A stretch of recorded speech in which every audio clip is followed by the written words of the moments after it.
கிருஷ்ணர் குழந்தைய யசோதாவுக்கும் நந்தருக்கும் கிடைக்கிறாங்க. அந்த குழந்தைய பார்க்கறதுக்காக பொதுமக்கள்ல இருந்து தேவர்கள் வரைக்கும் எல்லாரும் வந்து பார்த்துட்டு போறாங்க.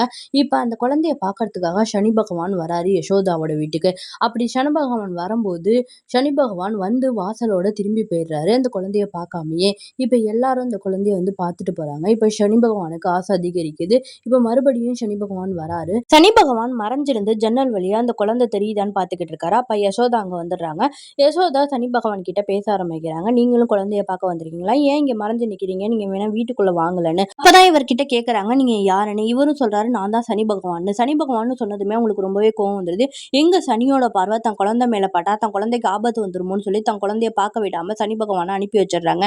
சனி பகவானும் ரொம்பவே வருத்தத்தோட வராரு. அந்த குழந்தைய பார்க்க முடியல. இப்ப காட்டுக்குள்ள ஒரு மரத்துக்கிட்ட வந்து உட்காந்துருக்காரு. இப்ப அந்த குழந்தைய பத்தியே நினைச்சுக்கிட்டு இருக்காரு. சனி பகவான் உட்காந்துருக்க மரத்துக்கிட்ட ஒரு காக்கா வந்து உட்காருது. அந்த காக்கா வீட்டுல இருக்கிற அந்த குழந்தை கிருஷ்ணர் எப்படி இருப்பாருன்னு சனி பகவானுக்கு காட்சி தருது.